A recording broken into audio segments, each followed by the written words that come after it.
Hello everyone and welcome back. Welcome back to the second episode of the Rust book series. In previous video, we have learned about how to write your first Rust program and compile it via Rust compiler. Now we will learn about cargo. So the first program we just use Rust compiler because it was a basic, very minimal project.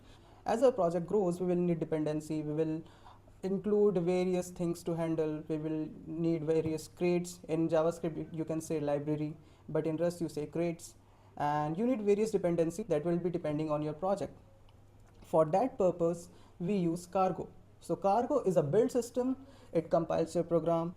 Cargo is a package manager, you can download any library for your program. In Rust we say crate for the library term. So what do we mean by dependency? Let's say you want to include date system, or let's say in C++ you must have used a math library. It just dot sum, dot multiply or something like that. So they are pre-built function that someone has already written for you, and you don't have to write the whole function, you just have to execute that, you just have to call that function in your program. Let's say you have a array of number and you want to sort them, so you don't write the full logic of the sorting of array, but you just call dot sort to the type.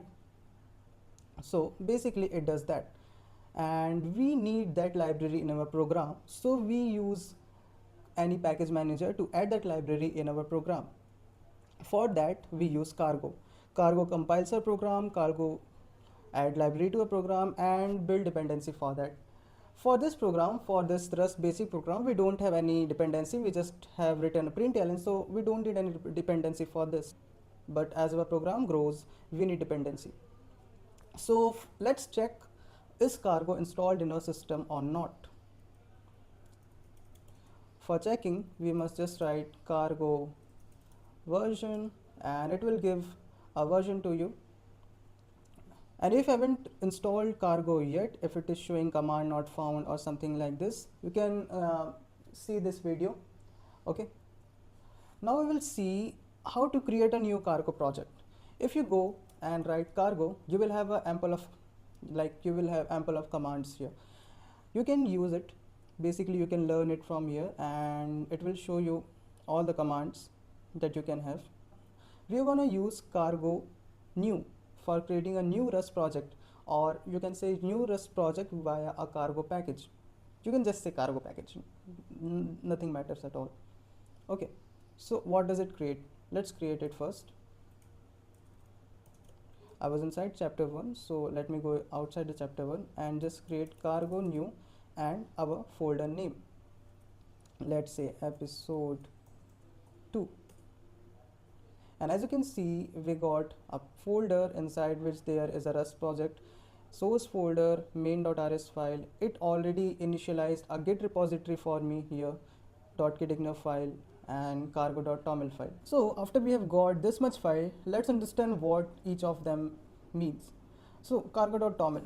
If you come from JavaScript, you have also seen .json file, package.json file. Inside this, all the dependency and all the other thing, the package we are using and other information of the project resides. .toml stands for Tom's Obvious Minimal Language. So it is just a thing. Let's say it is human readable form and it stores some information about your project. .gitignore is something for Git repository. If you are uploading something to Git, you have to see what you want to upload and what you don't. So you can write inside this. If you don't want to let's say if you don't want to upload the main.rs file, you can write it here, main.rs, and it will comment it out and it won't upload the main.rs file. Don't do that, never do that. Okay, so we got a source folder. Inside this there is main.rs file. Here our core logic, here our heart of the program lives. Brain of the program lives in lib.rs, so we'll learn about that later. Also one more thing, here we have used GitHub, that is the most famous. And if you don't want to initialize GitHub, if you want to initialize a other version control system, you can just use this command cargo new and this flag. If you like, by default it is Git. Or if you don't want to initialize a Git project, you can use none. And you can see many things via cargo help, right? If you write cargo help, you can see there are various commands. The same comes after writing cargo, so don't write help.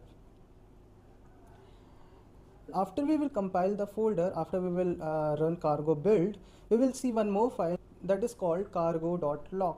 So the same like package.json and package.json.log, you will get cargo.json, so cargo.toml and cargo.log. So cargo.log, it basically captures or basically stores the exact dependency you are using. Let's say you are using version 1.2 and the latest version is 1.7, but your project needs 1.2. So the cargo.log exactly tells you what exact version you are using in your project. After we do cargo build, it will arise. It won't arise before that. We already did the anatomy. You can read it from here. You will know what is the name of our project, what version we are using, what Rust edition we are using. This is just a placeholder. You can say in TOML file, it is a table for that file so that it can understand it is just a computer thing. And this is also a table, a markdown for itself, a placeholder for TOML, you can say, which will tell what exactly to use or where exactly what thing has been stored. So main.rs, we are already familiar with this. This is where our core logic of the, not core logic, or like main thing, our code lives, you can say. Okay. Now, for compiling the program, in previous video we have used Rust C, but in this program, as we are using cargo, we will use cargo, and for cargo we will use cargo build. Could not fault cargo.toml. You need to be inside that folder, cd episode 2, and we must write cargo build. After cargo build, you must see there are two files that got created. The cargo.log, it just says the exact dependency and exact thing we need, and we can also see there is a folder that is called target debug folder inside that. And look what we found, the binary executable file, just same like the hello world that we created before via Rust compiler.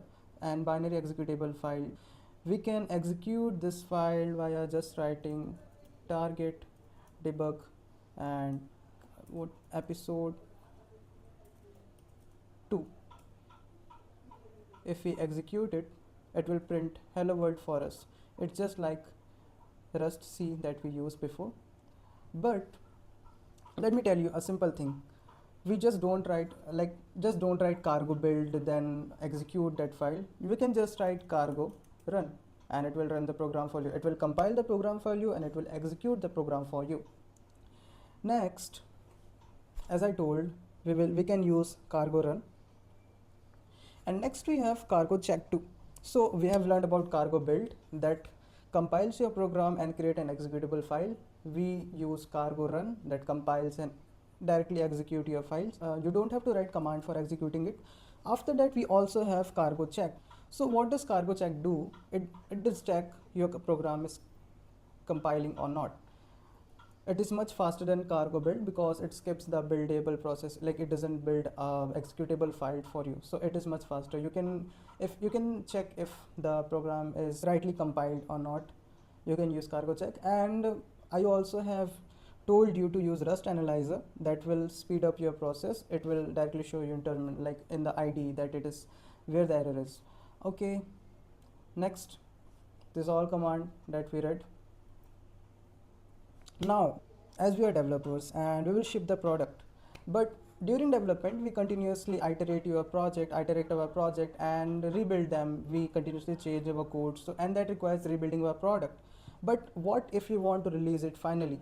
And with some optimization which make your code run much faster, we use cargo build with release flag. It compiles and it build your program with some optimization so that you can see the real speed of Rust in that project. don't use for development purpose, use only for release purpose. And if you write cargo build release, you can see it created a release folder. It doesn't create a debug folder, it created a release folder. And this is the build that is created after optimizations. And later on we will be handling multiple files, multiple modules inside our project, and we will learn how to use cargo for that. And after that, just final key points you can take from cargo. And next we will learn how to create a guessing game that is in Rust book. We can also create another program, we can also create another game. If you want, let me know in the comments. And at last, I just want to say, if you like this videos and you want more video like this, just so please whatever, please I want to reach 1 million likes. bye bye.